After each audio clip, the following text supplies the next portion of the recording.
Todos os mercantilistas confundiam riqueza com moeda, ouro, porque essa interpretação é comum. Dentro da corrente de pensamento mercantilista, havia dois grupos. Um que acreditava que riqueza era sinônimo de moeda, ou seja, ouro, e um grupo que discordava desse pensamento, onde que a riqueza não se baseava apenas no afluxo de metais preciosos dentro da metrópole. Dentro do grupo que acreditava que ouro era sinônimo de riqueza do país, havia o pensamento que quanto mais fluxo de metais preciosos para a metrópole, mais rico aquele país seria. Então, o país sempre deveria manter uma balança comercial favorável, ou seja, barrando importações e aumentando as exportações para sempre ter um superávit comercial. Com isso, o Estado, na época, sendo os reis, monarquias, começam a intervir na economia, criando barreiras de importação através de impostos ou não melhorando as estradas ou rios para não deixarem, facilitando a passagem de mercadorias que seriam importadas. Com isso, beneficia os produtores nacionais, porque devido ao aumento dos impostos e a dificuldade de trazer produtos de nações exteriores, as pessoas passam a comprar dos produtores locais. Também o Estado cria uma formação de monopólios, dando algumas faixas de terra que poderia ser extraído ouro para algumas pessoas próximas ao rei, sendo nobres ou pessoas muito bem posicionada politicamente. Sendo assim, o ouro seria a única forma de ter riqueza no país. E o Estado controlava essa forma de riqueza. Mas, para alguns mercantilistas, como Thomas Moon, acreditava que quanto mais ouro existisse dentro da nação, maior seria o preço. Ou seja, aumentando o ouro, mais o preço aumentaria e, com isso, geraria uma inflação no país. Então, para ele, a única forma de riqueza de um país não poderia ser medida no ouro, porque isso impediria o crescimento econômico, porque toda vez que aumentasse a produção de ouro do país, a inflação subiria, que não permitiria que esse país crescesse economicamente. Para Charles de Venan, a riqueza era medida através da produção nacional, não o afluxo de metais preciosos, era medido também pelo trabalho e pela produção nacional. E o que facilitou para isso ser difundido, como que os mercantilistas acreditavam que ouro era apenas que o ouro era a riqueza nacional de um país, foi a leitura que o Smith fez sobre o mercantilismo, que para ele, os mercantilistas todos acreditavam que ouro era a riqueza de uma nação. Ele não acreditava que existia mercantilistas pensavam de forma diferente. Para ele, mercantilistas confundiam a riqueza com ouro. A fisiocracia possui uma teoria de valor, porque isso é importante.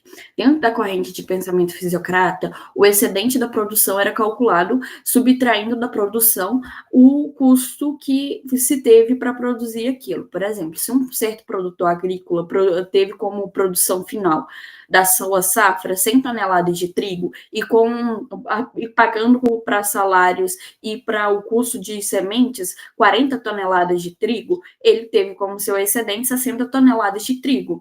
Mas eles não poderiam calcular o custo que esse certo produtor teve com ferramentas ou outros custos que não poderiam ser medidos em tonelada. Sendo assim, necessitava para uma teoria de valor para poder calcular o real excedente que estava tendo com aquela produção. Mas dentro da fisiocracia não existia uma teoria de valor que permitia que esse custo fosse calculado. Sendo assim, a fisiocracia não possuía uma teoria de valor e não poderia calcular o real excedente. E isso é importante porque, como não poderia subtrair certos gastos que não eram medidos em toneladas, o excedente estava sendo superestimado e não conseguia realmente obter o custo total daquela produção para subtrair da produção total para saber qual foi o real excedente do produtor. Sendo assim, não sabia ao certo quanto que era o gasto total e nem qual que era o lucro que ele obteve com aquela produção, ou seja, qual que foi o seu excedente.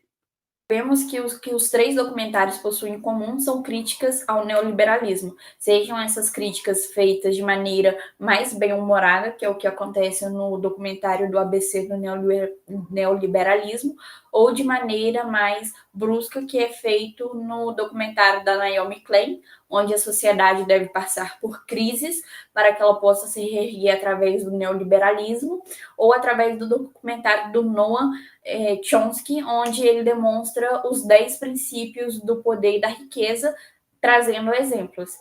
Através dos 3 documentários, percebemos que quando o neoliberalismo é o modelo econômico dominante vigente naquele país, sempre há uma crise onde cada vez mais há concentração de poder e que traz uma desigualdade social, onde a parcela da população pobre cresce exponencialmente, se tornando cada vez maior. Também a gente percebe a concentração de poder político nas mãos das grandes empresas, já que muitos congressistas ou parlamentaristas estão naqueles cargos através do apoio das grandes empresas. Através desse apoio, elas conseguem poder político, trazendo para si por riquezas e, com isso, há o declínio dos direitos trabalhistas, já que os congressistas criarão leis que beneficiarão as empresas que os apoiaram para chegar até ali e será cada vez mais difícil para os trabalhadores reivindicarem seus direitos, já que será mais difícil fazer greves porque a polícia e os políticos vão estar sempre do lado das grandes empresas. Percebemos também o que os documentários traz como consequência do neoliberalismo, impactos sociais e ambientais, que os documentários demonstram que o neoliberalismo vão tornando os seres humanos cada vez mais egoístas. Para que eu devo pagar impostos para existir algo social como educação e saúde se eu não vou usufruir daquele? E também a questão ambiental, porque será mais difícil criar novas leis ou fiscalizar se as leis que já existem estão sendo cumpridas na questão ambiental, de como as empresas podem usar recursos naturais, já que, querendo ou não, elas que detêm grande parte do poder político. E quando trazemos as discussões em salas de aula para a crítica do neoliberalismo, percebemos que o neoliberalismo é um claro exemplo de má ciência, sendo a má ciência quando é preciso pegar uma ideia construída e adaptar alguns teoremas daquela ideia para se adequar ao princípio ou à preferência de algum grupo específico, e percebemos que o neoliberalismo é um claro exemplo disso, de uma má ciência, e por isso que ele não pode ser uma escola econômica, é apenas uma ideologia, porque ele não pode ser comprovado cientificamente, é apenas um exemplo de má ciência. Porque Hayborn usa o adjetivo maravilhoso para se referir ao mundo imaginado por Smith. Smith imaginava o mercado como se fosse algo perfeito, maravilhoso, se não houvesse intervenção do Estado na economia, ou seja, no mercado. Para ele, o mercado, se pudesse atuar sozinho, seria maravilhoso e permitiria que houvesse a concorrência entre nações sem impedimento nenhum de impostos e barreiras comerciais, havendo assim o comércio internacional, e com isso o foco passaria dos produtores para os consumidores, porque haveria mais afluxo de produtos dentro de um mercado onde a demanda não aumentaria, sendo assim o preço abaixaria, o que seria bom para os consumidores. E também ele acredita que deveria haver a divisão do trabalho, onde cada funcionário deveria fazer uma função, no máximo 2, o que permitiria que ele se especializasse dentro daquela função, fazendo mais rápido aquela função com o tempo, e com isso permitiria que a empresa se especializasse e inovasse dentro daquele ramo que ela atuasse, e com isso haveria o progresso da economia.